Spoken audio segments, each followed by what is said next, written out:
Hello, welcome to Emerging Aotearoa's Round Table episode. This week, you're here with me, Sam Humphreys, and we're hanging out with Ravi Prasad and Cassie Hart, talking about poetry and stories from the last couple episodes. Hi guys, how are you going? Hey, doing all right over here? Pretty good. Pretty good. Awesome.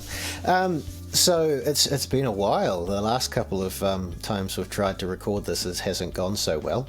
The first one was just me and Ravi, and we had a brilliant discussion for nearly 2 hours, I think. Yeah. And then I came back from holiday to find that the WAV files had turned into temp files somehow, and I couldn't access them anymore. They're still huge, massive audio files sitting on there, but I can't make them do anything. Yeah. So one day maybe we'll be able to get back to that and fix it and have that episode, but that's not this time.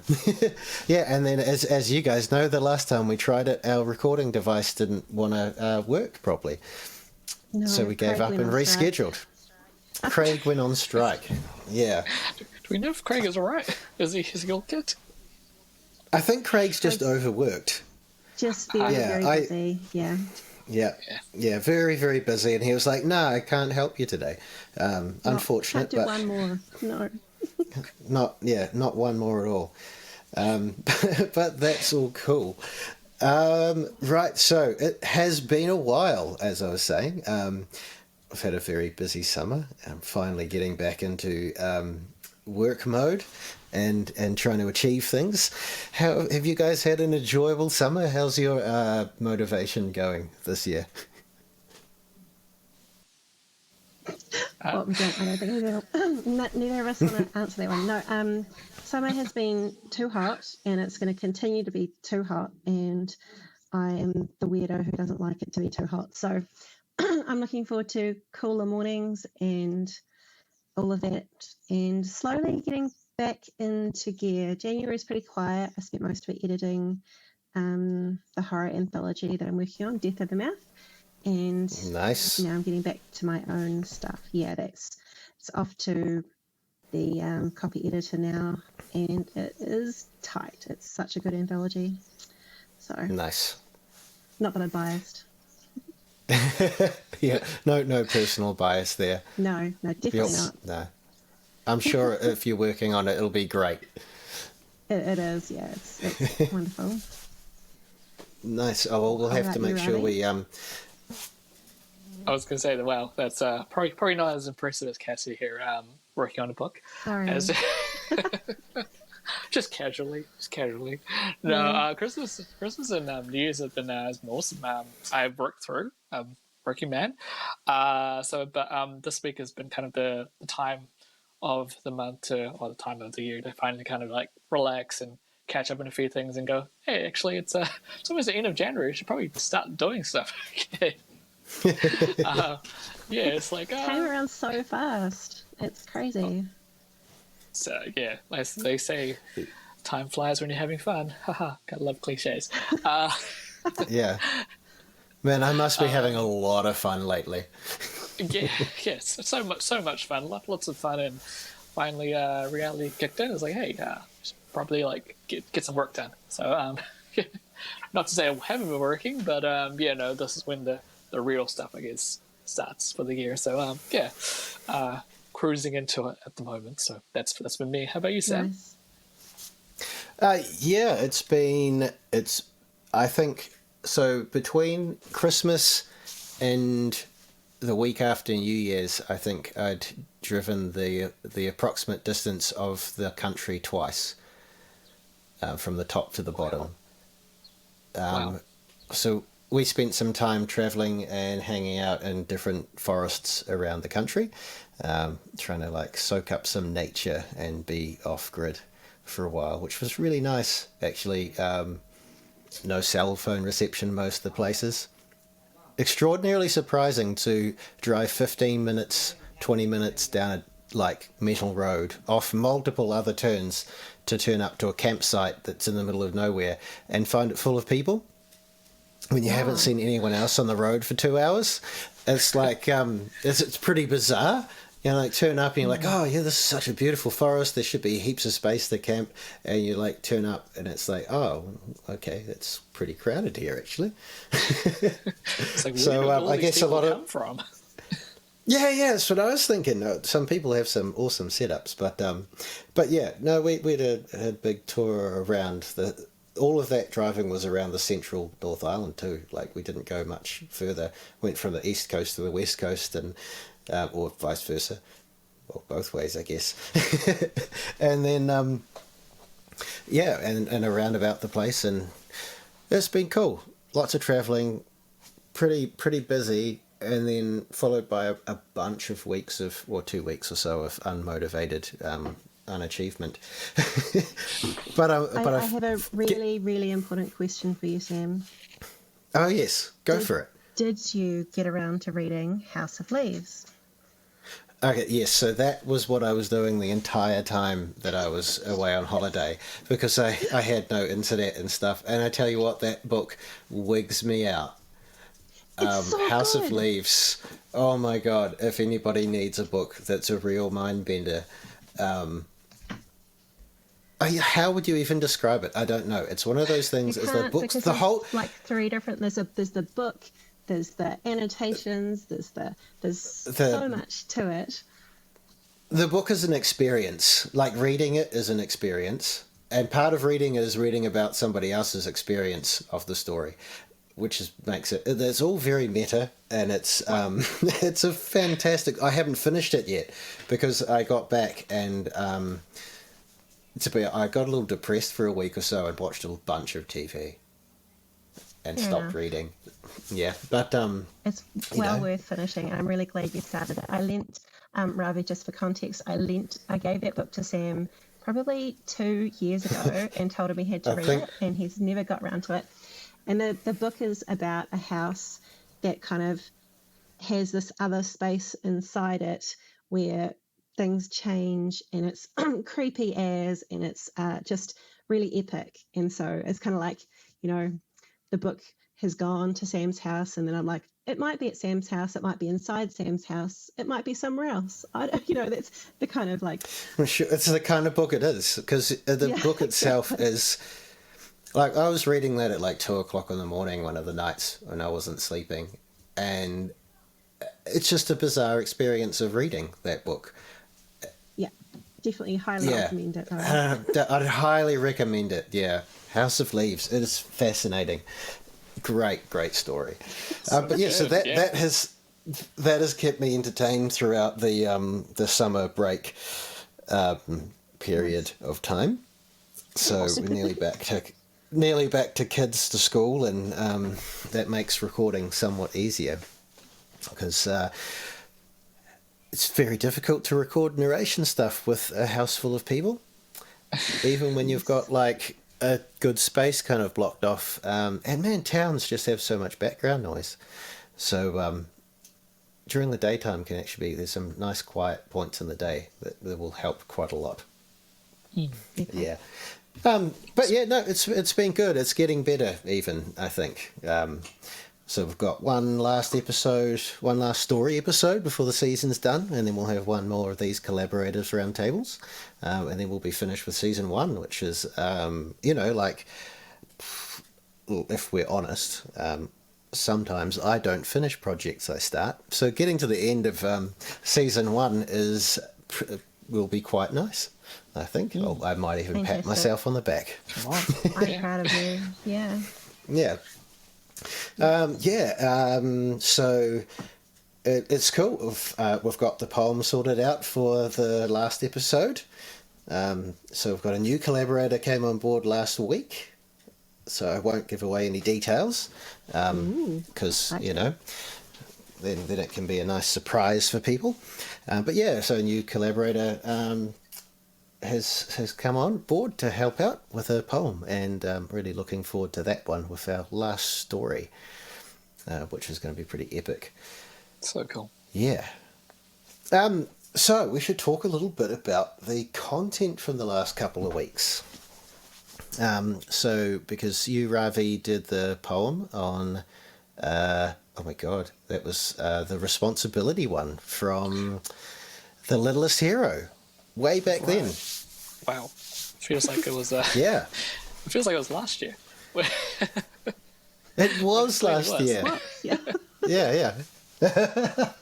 All that time ago, way back in 2021. Wow. Yeah, which was so like, hey, how much of the last time we talked about it can you remember? Because you had some really great points. It was very spontaneous. I can tell you that. Absolutely. Don't you hate it What? when you say some really wonderful, profound things and then no one's around to hear it? Yeah. Yep. Well, it was recorded really well. We had a great chat. We could just say to everybody, like, this poem was awesome, and you can hear all about it on the missing episode. We need to like sign sound like a little petition or something. Yeah. Bring it back. Bring it back. Oh no, that's very kind of you. But yeah, it was. Let's, in all seriousness, no, that was it was a really cool poem. I really enjoyed the timeliness of it as well in my own life.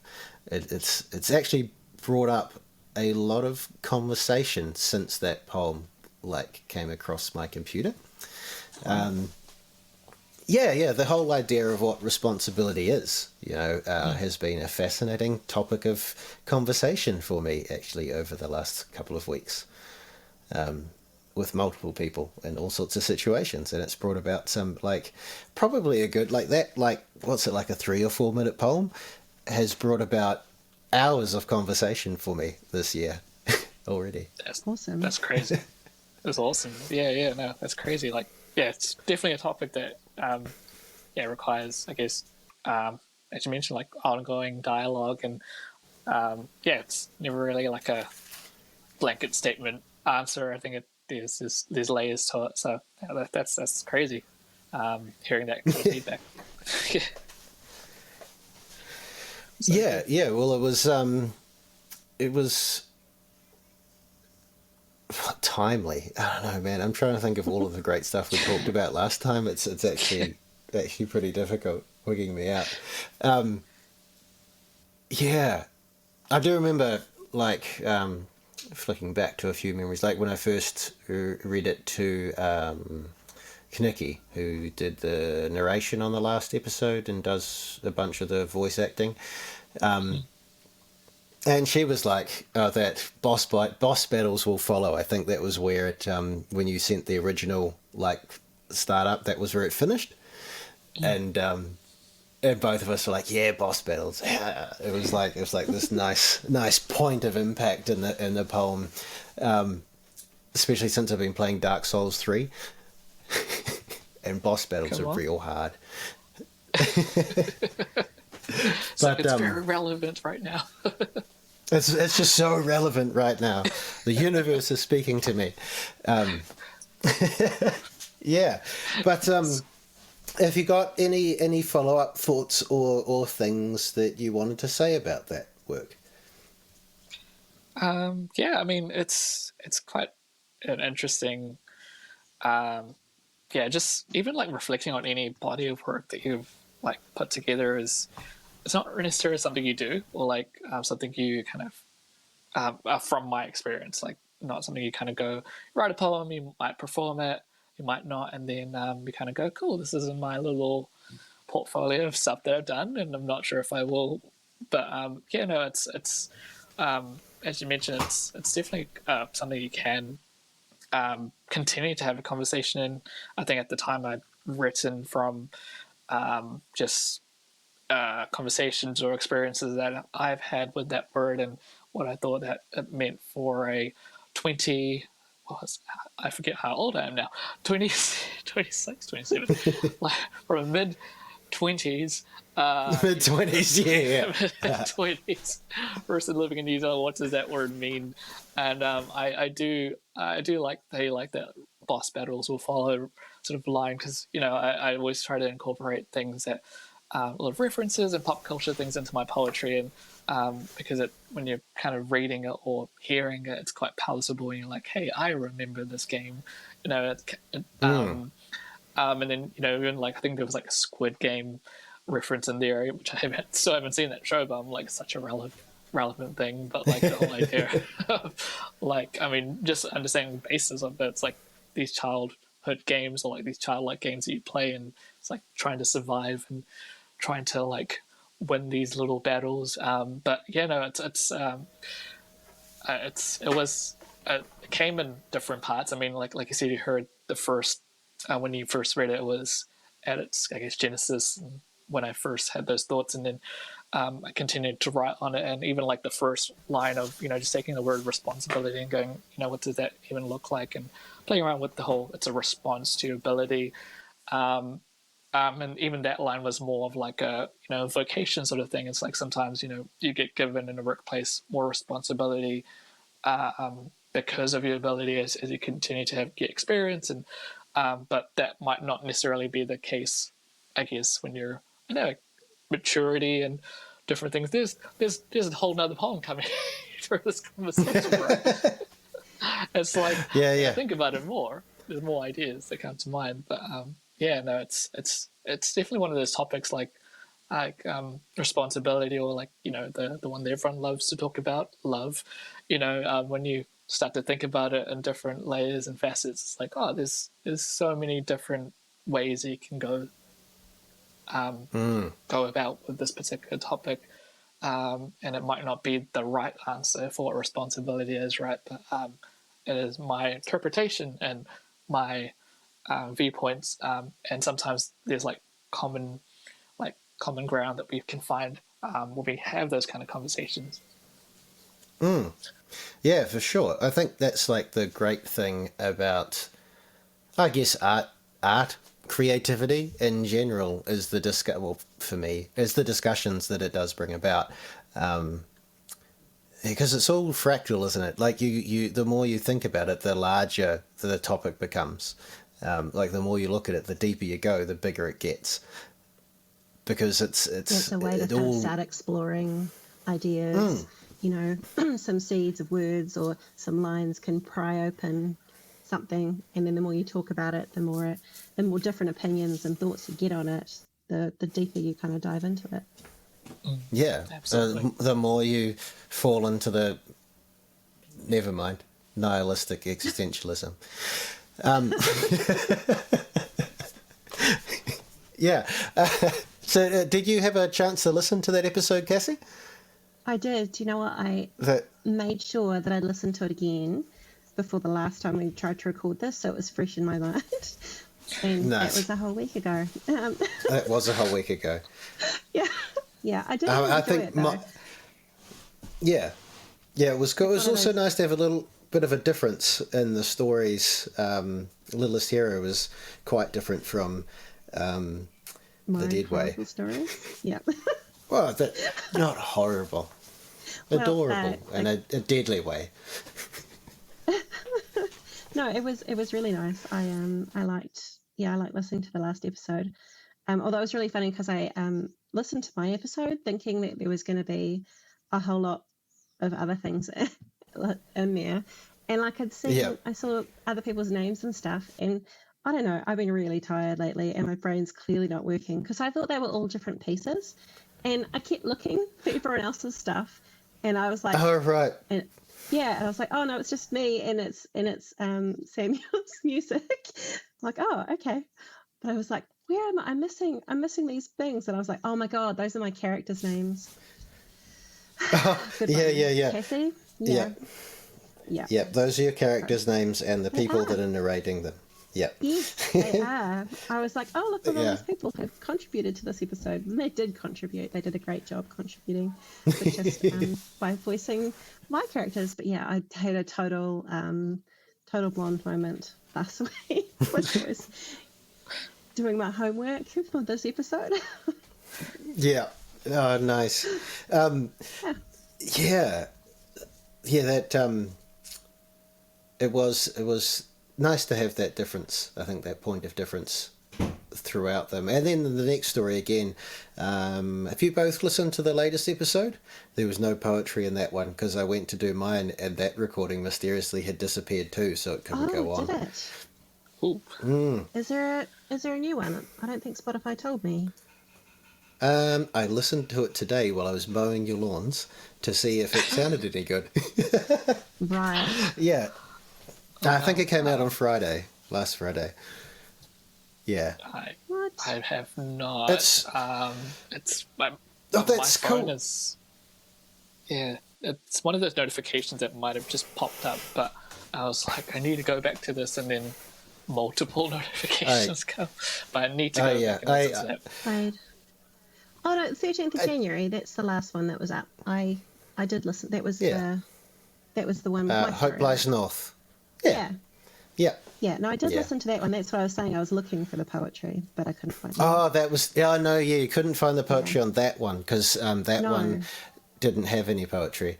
Yeah. Because I was going to use. I had written a poem once. Oh, nice. And I recorded it. And then I found Ravi, and I didn't have to put my poetry on the air anymore. Oh, I don't think that's a good enough excuse. I think you should do it anyway. I agree. I think you need to hear this poem. Yeah. Didn't you hear it? I think I played it to you and Kenneth, Ravi? I think You did, but I feel like the audience wants to hear it, Sam. Yeah. Okay, while we're talking, I'll open up Reaper and see if I can find it, and then we'll see if it comes through. Because that will be quite funny. But if it doesn't, you'll have to put it into a different episode. Season 2. First episode. What I might do, I'll leave like a whole bunch of silence at the end, and then like it'll be like a hidden track at the end of an episode. And only people that have heard this episode through to the about 20-minute mark will know that it's there. Yeah. Nice. You remember old cassette tapes and stuff and like CDs, how they'd have like, you're like, it must have finished. It's had like a minute of silence. So you're like, there's heaps left. I'll fast forward it to the end. I still remember the first cassette tape I got, not what it was or anything. I still remember looking at it and going like, that's not the end yet. Because there was a secret track on the end. And it's not even that secret because it's a tape and you can see. But hey, let's bring that back to podcasts for sure. So that sounds fun. Yeah. It's like the post-credits scenes from movies. there we go. Yeah. Podcasts. Everybody loves post-credit scenes. I do anyway. I love post-credit scenes. They're one of my favourite parts of movies. We're so randomly all over the place on topics tonight. It's great. That's okay. The best type of podcasts. Just a segue again to a part that might be edited out. Maybe not. Well, it wouldn't be if you were following the Twitch stream live. So for season 2, we're going to live stream our Collaborators Round Tables so that people who subscribe can listen to the conversation and write questions and that kind of stuff as we're talking. Sounds fun. Awesome. Yeah, and then the edited version will be on the actual podcast. Yeah. I like that. That sounds That's really a cool idea. Yeah. Yeah, I think it'll be pretty funny. It'll be interesting. People might like it. That's the plan anyway, hopefully. Yeah, so tell us, so we're back to segue to the ground falling out from underneath of us. You want to talk a little bit about Hope Lies North, Cassie? That story. Yes, that story I wrote originally for the collection called At the Edge, which was published by Paper Road Press back in, let me find the dates, hang on. Oh my God, where's the thing? 2016. Oh my God, that was almost a decade ago. I know that's a little bit dramatic. Okay. It feels like almost a decade ago. So it's that book was a collection of stories with a broad theme at the edge. And so we were driving to Auckland, I think it was, and we were going through the gorge, and all the cool rocks and other formations around there. was what got me thinking about this story. And also, I'm pretty sure around about that time, I was still having quite a lot of rage at humans. But not just rage at humans and the way that we treat the world, but also rage at, not that I don't have that rage now, just that it was a quite specific period of rage. You know how sometimes you get those really specific periods of rage? I had been studying for my postgrad diploma in counselling, and I did a paper on, it was actually, do you know what, seemed to be the most benign topic. It was a paper on the Treaty of Waitangi. And normally those are bullshit papers, you know, they're really just nothing papers. They are. I mean, so many of them they're just lip service. But this one tore me apart. And I just, so I think I was in my residual rage phase from that particular paper, wherein I was I was a colonizer and a colonized, and all the things that had been done to Māori people was just, when blood was boiling, and the things that we do to the earth, boiling blood, and that all kind of came out onto the page. And this story, because it is about what we have done to Papatūānuku, and you know, every now and then you go, at some point, she's going to slap us back. And that's kind of the basis for the whole story, I guess, is that Papatūānuku is going to slap us back. And so the world is shifting. The earth does not stay the same. She has no tolerance or patience for us. We are like, what do they call them? I think I did listen to the story last week, so I should know what I called them. Like fleas on a dog's back. Fleas. Yeah. Yeah. Wow. So, I was certainly in a mood. And do you know what this for me, this was the most interesting thing, is that I got my first ever kind of like, someone specifically mentioned me in a review. And oh, really? It was, yeah. But because I'm an awful person, not, yeah. Wait, you're an awful person, or they mentioned you because of how awful you are? I got the mention because they kind of like, I had to keep reminding myself, I'm reading it, that the author is not the character, that because the story seems to have a message, that doesn't mean the author is trying to push that message. I would like to rewrite this, keeping the same words as much as possible, but making it a clash of civilizations story and having the viewpoint character as a member of Islamic State. I think if I did that, people would say it was a vile, disgusting story and I was a bad person. But it would be the same story, in my honest opinion. Wow. Yeah, I know. That was some very strong... I evoked some really strong feelings in that person. And it was reading on that, reflecting on that now, made me think about how... so in Te Ao Māori, the Māori Atua are... not only are they our ancestors, but they are, you know, like here in Taranaki, we've got Taranaki Maunga, and he's a mountain and he's a person. He has legal rights as a person. And quite often we think of these things as people. And so I do think of Papatūānuku, or Mother Earth, or the Earth, as a person, and I like to try and consider what I'm doing to that person that I happen to live on. But I think a lot of places don't think about it that way. It's kind of like, you know, if we were treating other people like this, how would they react? Could you blame them for getting a bit pissy? You know, it made me wonder about the cultural. Maybe part of that was a cultural difference, because, you know, if you consider the earth as a person, rather than as a piece of dirt that you own or that you happen to live on, I think it changes really the way changes. It really does. Yeah. Yeah. I think that we should. A lot of us should be thinking of the earth as a person.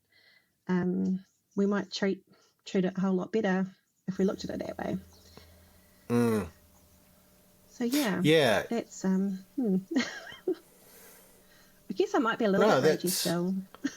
might just still a little bit there. Yeah. There's No, passion. but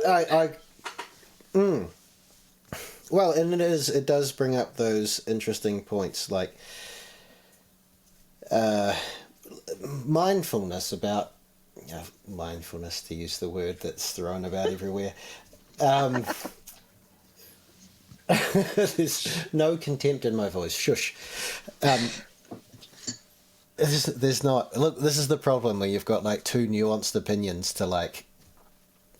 You can't explain shit because it takes like an essay to explain where all the perspectives are coming from for the joke that you made that doesn't land as a joke.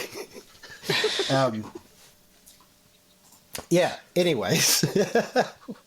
Oh, I'm terrible. What was I saying? Totally We're waiting to got find off out. topic. Yeah. I was. I got distracted by thinking that I'd said something terribly wrong. Oh, that's right. I was taking the piss out of mindfulness. Yeah, only because mindfulness is such a like thing that everybody's into at the moment, Well, or it's a has whole been for the industry of last. its own right now. Yes, and my derision is more aimed at the profiteering from the idea of it than it is to the actual practice of mindfulness. Yeah. So, yes, just to clarify that point. See, I'm not neurodivergent at all.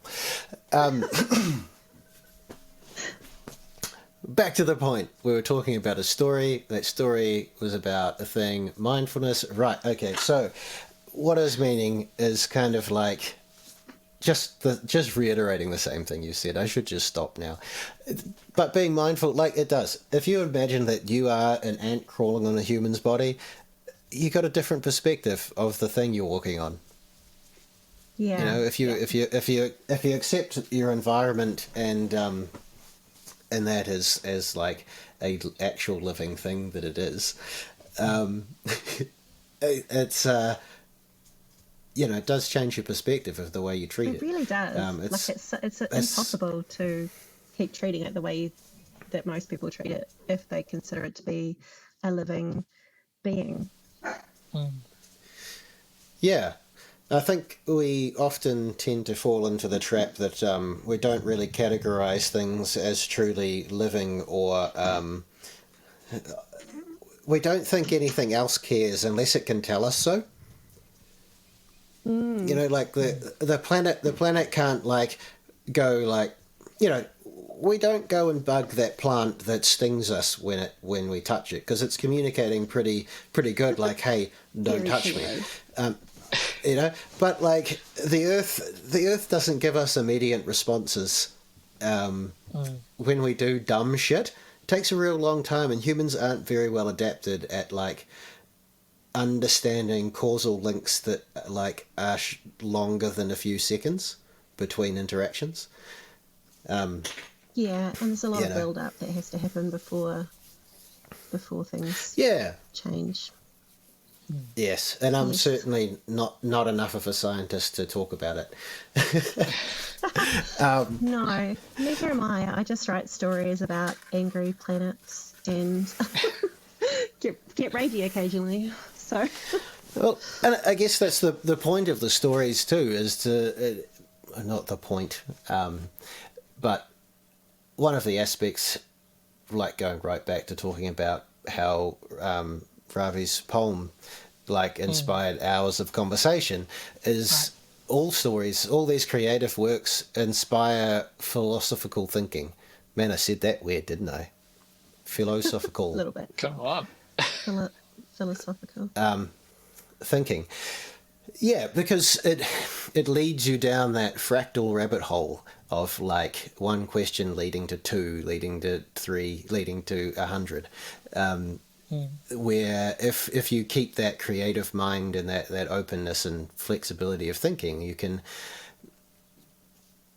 without kind of like attaching yourself to the ideas, you can explore stuff in really fascinating and creative ways, which just opens new perspectives. And like, I think that's always a good thing. Definitely. Yeah, I definitely agree. And I think that exploration is a huge part of why I write to begin with. And it's it's nice to think that if you can explore an idea on the page, and then someone else might pick it up and read that, and then that causes them to do some exploring as well. Like that's really cool. Great. Yeah, I agree. Yeah. When you guys were talking about it, I think even though I didn't hear the episode, because I think Sam, you sent me just for the poetry side of things, both sort of stories that were involved for episode 3 and I think episode 4 as well. And I remember, because I'm not really a reader, which is such a contradictory because I'm a writer, so I should be reading, right? And people always say great people read, and I'm like, okay, I want to be a great person, so I should really read. But I remember reading it, and I was like, and I was waiting for. I'd sort of gone to I was meeting up with a friend, and I sort of arrived quite early, and I was waiting, and I was like, pulled it up on my phone and started just reading, and I was reading, and I was like, and I just kept reading, and I was like, wow, and like just hearing, your inspiration for it and just your passion is quite awesome, because I'm like, oh, I felt that when I was reading it as well, like just your passion was just oozing through the pages, and like I said, I'm not much of a reader, but like when something like captures my attention, I continue to read and just like the characters involved, and like just hearing the themes and the inspiration for it was awesome. For me personally, as someone that just read it, didn't hear it but read it, and then just hearing the backstory behind it and your passion just really made me understand a lot more. And like I love how you talk about how it is a conversation. Like we might not have all the answers about the subject matter topic, but this is our perspective or our passion about this, and at starting a dialogue in a setting like this or outside of this setting, which I think is really cool. When you're talking about the Earth, I was thinking about astronomy, because that's like space and stuff is really my passion. I'm like, oh yeah, so privileged, like being on planet Earth and where we live and where we're located within our solar system and within our galaxy and all those things I would love to talk about, but they'll involve a lot of tangents, so I won't, because I will become a really massive geek I'll geek out about astronomy, so I'll hold back there. But I'm really passionate about astronomy and space and stuff, and just understanding how privileged we are to live in the planet that we do, and just kind of reiterating a passion. Like, yes, the Earth might not communicate in a vocal manner, but it does, and it is, and it's obviously we're seeing the ramifications of actions and the causes of the results of our causes, and kind of dialing back and going. It always kind of helps, kind of like having those conversations, but also like at the same time kind of taking a step back and going, actually we are so we need to start doing stuff, because where we are based and how privileged we are to live and where we live, because Mars is great, but nothing beats Earth. A little hard to breathe there. It's a little bit further away from the sun, so it might be a bit cold.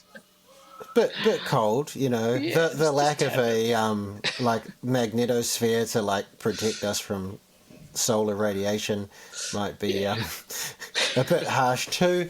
It is fascinating. We'll probably have to just record a tangent discussion at some point, where we don't even bother talking about anything to do with our creativity, but just talk about random stuff in the world. That can be for the patron members. If you did hear some background noise before then, while you were speaking, Ravi, I think it was on Cassie's end or my end. The dog was barking. I'm sorry. The cool thing is, this wonderful recording thing is, I can just cut that part of it out, and it won't affect Ravi's because it's on a different channel we're recording. It's good. This is great. I didn't mute myself because I was like, I really just wanted to wait for a really good time to stop and go, hey, thanks so much for that, Ravi. That was awesome. I really appreciate the feedback. But they never kind of popped up before I had to go let the dog in. So, thank you. Sorry, I think I talked too much, which is the problem for our last recording. So many tangents. It is. Look, this is what keeping creative people on track is like herding cats. It really I is. like That's that. that's what I've found whilst working on a creative project. No, I'm joking. You guys have all been really good. It's me that fucks around. But yeah, no, that is really interesting though, because like I'd never heard the motivation behind that story either. Like the Dead Way, I kind of had a bit of an idea because we talked about it when you wrote it Yeah. a while back. Yes. But yeah, no, I didn't know about the motivations and the kind of stuff that was going on when you wrote Hope Lies North. And that's really interesting because I was listening to it today, like I said, while I was mowing the lawns, and I was like, oh no, there's all these mistakes, and I just realised I had a bad internet connection. Oh. I hope. No, it sounded fine when I was listening to it. Yeah, there was a few bits that like cut out and things, and I was like, what? Did I just miss a whole like sentence there in the edit? But I think it was just a poor Wi-Fi while I was mowing the lawns. But yeah, no, it makes me kind of like, it's definitely brought up a whole different kind of perspective to look at it, and I can see definitely see those different parts and aspects in there. It was a really interesting story to narrate because of the like first person, third person perspective. You know, like even though it's written in a third person, it's still like just over the shoulder of the main character. You don't I get like the to internal keep my characters dialogue. pretty tight. Yeah. I do close third. Normally, I am. Yeah. Like to be up in their business. Yeah, I thought it was cool, and I found for myself that it was kind of made it a little bit easier to kind of have the tone of the narration. Possibly, I don't know, but that was the first thing I've really narrated, so it was, to be honest, the most horrible experience editing that episode, just because I had to listen to myself so much, and by the end of it, I nearly threw the whole thing away and started again. I was like, I can't do this. This is too horrible listening to myself. So that might be the last one I narrate. No, it's not though, because I've got like a whole massive part in the next story that I've got to do, which I'm looking forward to. It'll be great. Yeah. Yeah. So we've covered off some of the poetry and some of the story writing, and I've briefly said about the narration. That's cool. We've ticked some boxes today. Yeah, I did just get a message from Samuel, and he was unavailable. There's some big heavy stomping in the background of my house. There's children chasing each other. Nice. I don't know if you guys heard that or not. This is also weird because normally when we record through Discord, I can hear myself in my headphones, so I can hear what my mic's picking up. But with this system, I can't hear myself. Neither. Yeah. Yeah, Same. and it makes it's a strange experience. It seems really odd. There's probably a setting somewhere where you can turn it on, but I don't need that. I've never used this before.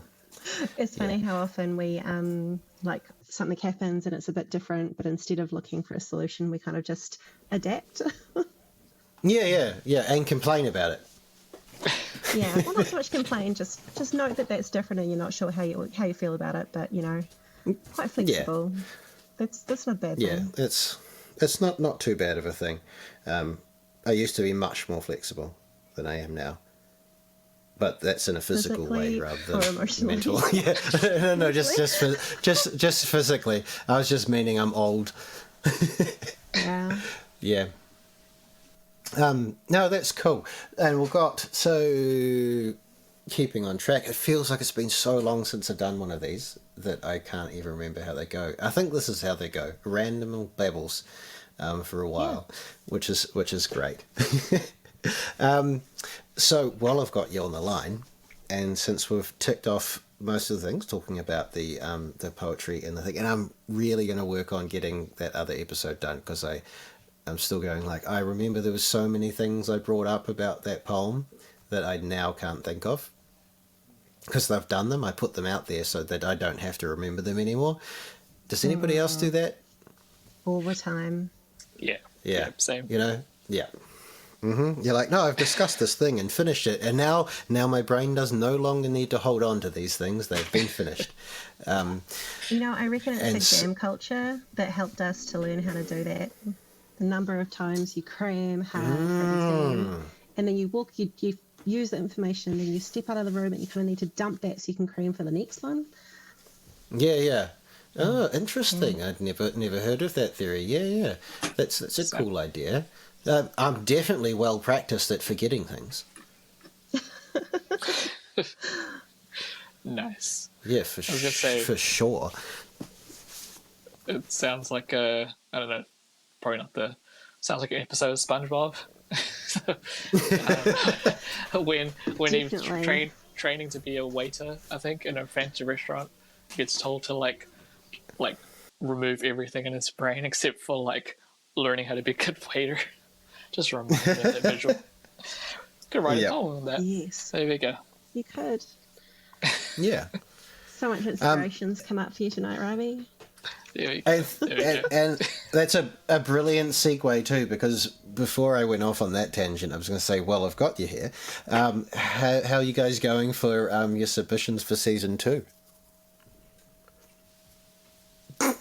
I've now. I've done 2, and don't I get a break now? I've got to stop hogging the limelight, Sam. Oh yeah, you know what? I thought that what I could do instead of writing a story is that maybe I could offer to kind of work on someone else's story for them to help them get it into shape. Yes, this is a thing that I have been planning in the works, was having getting in touch with different people that are like creatives and authors and like poets and writers and musicians or producers, for having like mentorship for people's submissions, like because we may well get some submissions that come in that are like, hey, this is a real great story, but it needs some editing work. Do you want to work with this person and edit it and bring it into scratch for the story? And that would be, I think, quite a cool experience for different creatives to kind of get to work with somebody who's done it as well, and might have it. Yeah, just getting that different perspective, hey man, like awesome. It just helps, I think. Yeah. Yes, so I will throw my hat in the ring and offer up my services and my expertise. I am a Sir Julius Vogel award-winning editor. Wait, do that again. Which one? You're Yeah. That bit or the other bit? I thought you said like a Serbius Sir Julius sword winner. Sir, yeah, I wish. That sounds really cool. I am a Sir Julius Vogel award winner. Oh, nice. What's that for? Well, I've got one for best collected work, which is like, that's when I edited Tales for Canterbury, the benefit of anthology. Cool. Yeah. Yes. Side note, my sister's awesome. Thank you. Yeah, so no, that's my credit. Well, no, I've got a few different. I've edited some anthologies, lots of short stories. So, yeah, I will throw my hat in the ring and offer to mentor someone through the process if they would like me. Oh man, that is so cool. Thank you very much, Cassie. Because that's definitely something we want to be able to do with Emerging Aotearoa and the collaborative creatives, is get a network of people so that we can like bring mentorship to people, even in just to help polish stuff up, diamonds in the rough and whatnot. Yeah, that'd be really cool, and I hope that there'll be people out there that will be like, oh man, I really want that, so I'm going to submit a story. Do you know what? Some of the time, that's the best way to kind of do it, is to go, oh yeah, that sounds cool. And what I would like to say to people, and it's advice I still have to give myself all the time, is don't self-reject. Other people are going to do enough rejecting of you. Don't do it to yourself. If you have something that you want to say, if you've got a story you think might be fun to work on, just throw it out there, throw it in the ring. Don't reject yourself. Other people are going to do it plenty. That's real good advice. Yeah. I should have listened to that before I was trying to edit the episode the other week. Yeah. But it's true. It is great, and I mean, and we have got quite the team here now to like help with like little bits of editing and stuff as well, which is cool. I mean, that's the whole point of the collaboration, is to try to get the other voices, the lesser known, the lesser heard voices out there, and help lift everybody up. In theory, Yeah. we'll see. Because, I mean, lots of people have all sorts of different things to say. One of the things I'll use as kind of like an example is that, so with Death in the Mouth, we made the commitment to include one story from an unpublished writer, and keeping in mind that every single author in the collection is marginalised. It was BIPOC is what we used, but from marginalised groups. And we set out to put 20 stories in the mix.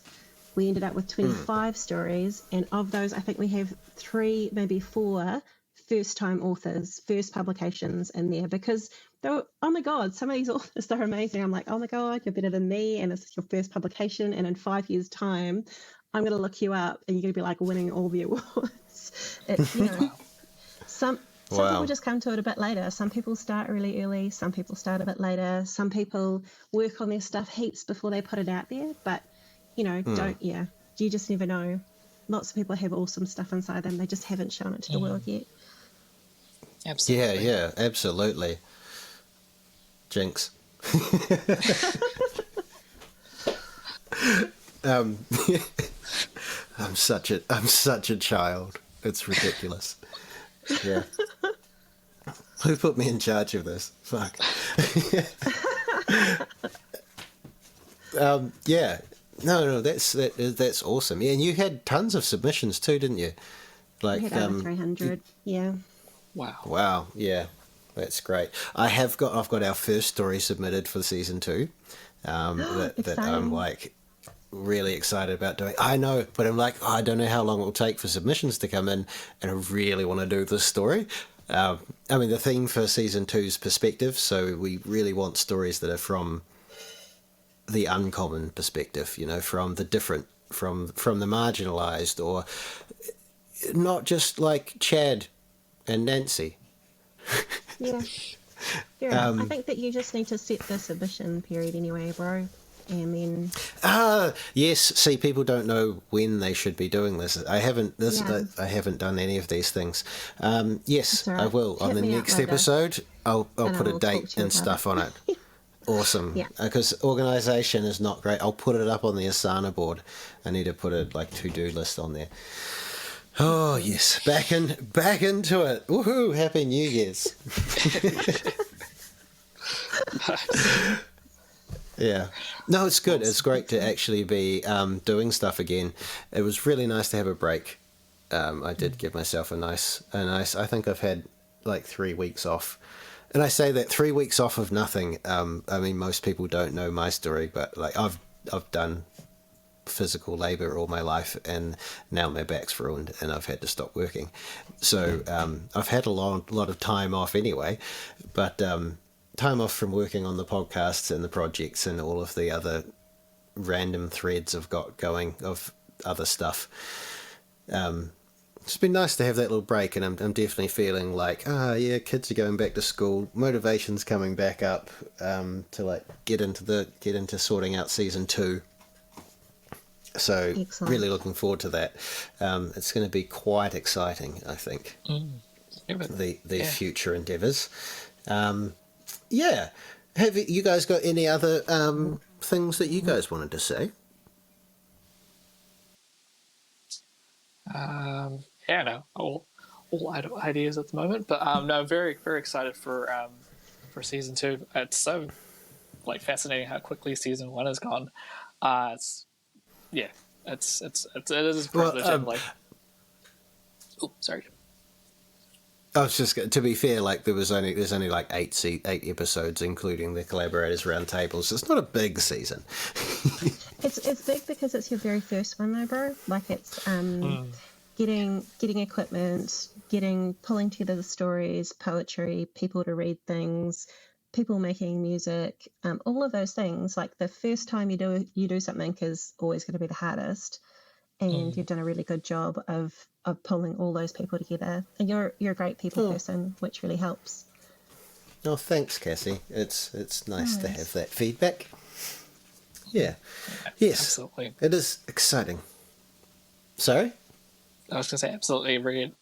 Can't reiterate that even more, but it's so cool. Like just to be at like the beginning of this and just seeing how you pull this together. Like starting something, as Kath said, is never an easy thing. It's good to have an idea, but like actually putting it into like, action and like making it what it is now, like emerging Aotearoa is such a cool such a cool opportunity for a lot of people, and like your willingness to push through all the technical stuff and making this happen like even tonight is like such a cool thing to be a part of. So thank you, bro. Thank you for all of this. Oh, thanks. Oh, I'm blushing. You can't see it. Good thing it's not a video stream. Oh yeah. No, thank you. Yeah, it's been a really, really fun endeavour so far, and I'm definitely enjoying it. It's taking my mind off so many other things. Yeah, and it is. I think that's the thing. I love these conversations. It's funny, you get to about the 40-minute mark, I reckon, before it really starts to flow. I reckon from here, even though I'm actually going to cut it off pretty shortly, because like we're cooking lasagna and it's nearly ready and I can smell it. I'm real hungry.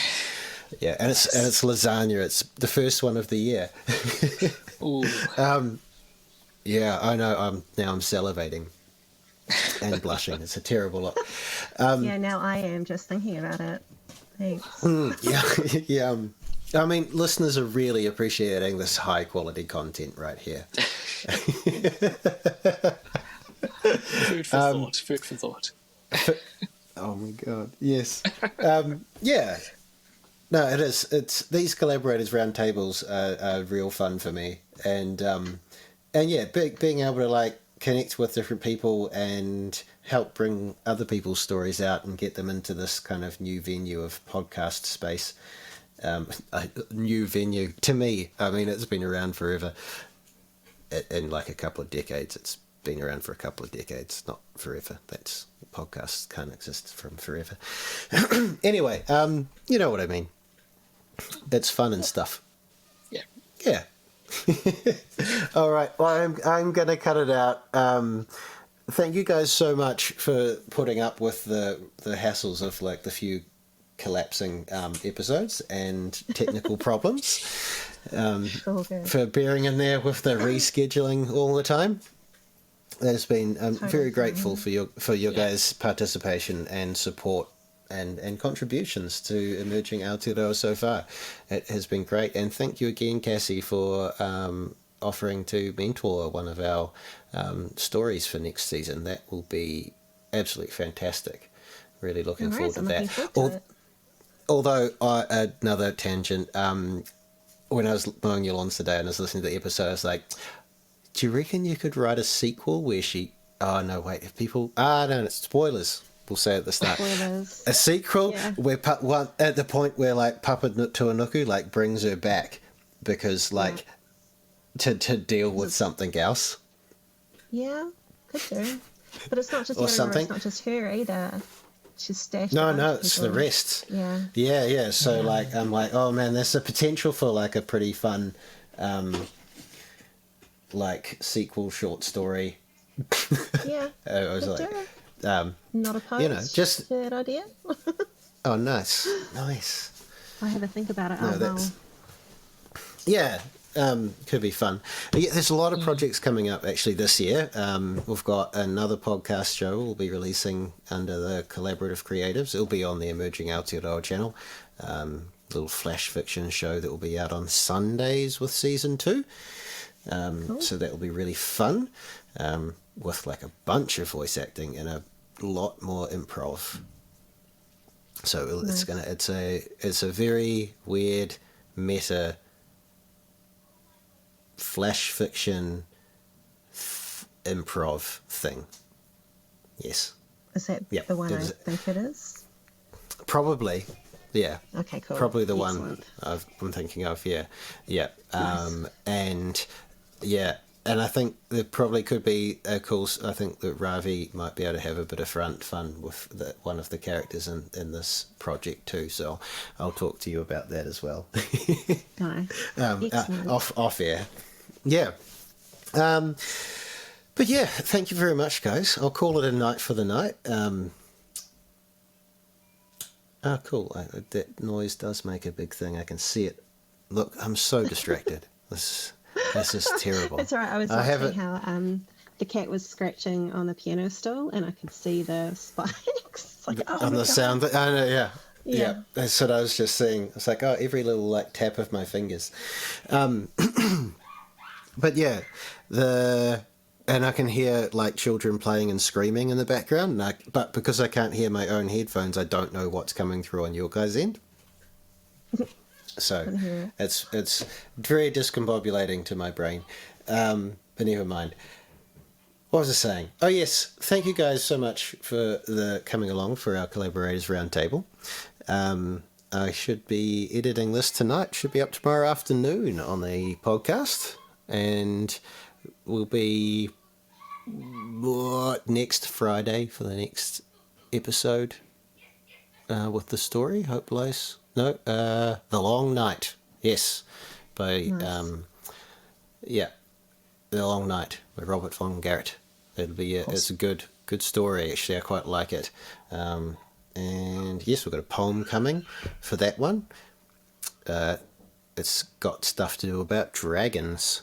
A poem involving dragons, which is awesome. It's a real good poem. And I've read it, and I was like, yeah, this suits wicked. Totally. Can you record that for me? Yeah. So no, looking forward to that as well because it's cool, real nice poem. It will fit the story well. We've got some more music from Heretic Samuel, so we'll get him on the next Collaborators episode. Nice. And yeah, that's going to be real fun. Lots more voice acting too. So next season we'll be looking forward to. I'm going to be experimenting a bit more with soundscapes and trying to get some involvement from collaborators who like doing like background audio, ambience and things, because that'd be super fun. And why not try your hand on a podcast if it's something you're wanting to get into? Otherwise, I'll yeah. Yeah, exactly. And it's been good. This season's got us. Well, it's helped me figure out a whole bunch of stuff of how to do things. So, yeah, already looking forward to the next season, and we're not even finished this one. That's great. So, yeah, if you want to go around the table or the flat screen and say your farewells, and I will finish it off. You can start, Cassie, because I was just gonna otherwise say, we're just... How do we do tell farewells? who's sitting where? Yeah. Just whatever. Sign yourself off. That's all from me. Catch you next time. Cassie. Hey. Cool. Yeah. Sounds like we're doing like the whole. Is it the Luling too? Sounds like the whole Warner Brothers thing. That's all. I don't know. The whole Bugs Bunny thing is like. Yeah. Man. It's like, see you next week, same bat time, same bat channel. But we're not Batman. I was just thinking of old school TV shows now. Never mind. We could be Batman. The 60s was a good time. No one would ever know. Yeah. Okay. Thank you very much, Ravi. And Cassie, for everything once again. Thank you to all our listeners who have stayed on this long. Well done. The determination and strength of character you must have to not shut this off by now is admirable.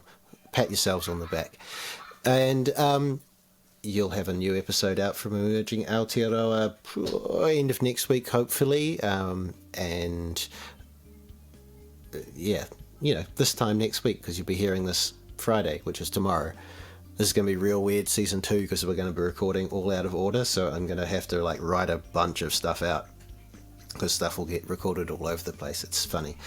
And then we'll be doing these collaborator things about things that are not even released yet, and it will just be confusing. Let's leave time out of it. Yeah. Thank you all. Have a wonderful evening, and see you later. Oh yeah, thanks. And find us at Emerging Aotearoa on Facebook, Emerging Aotearoa Pod on Instagram, Emerging Aotearoa at podbean.com, I think is our website. Those places.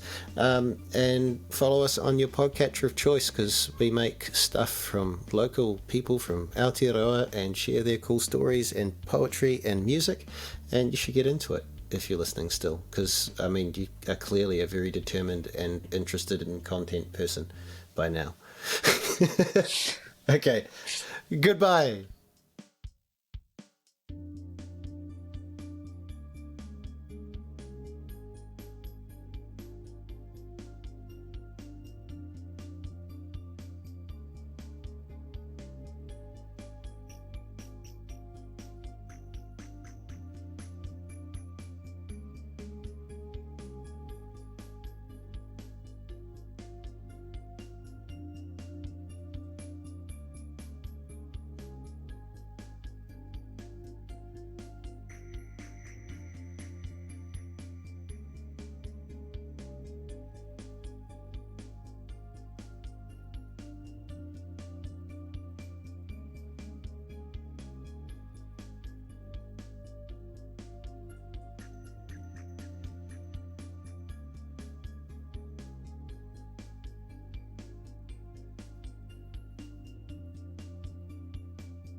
Intuition screams, no language, no certainty.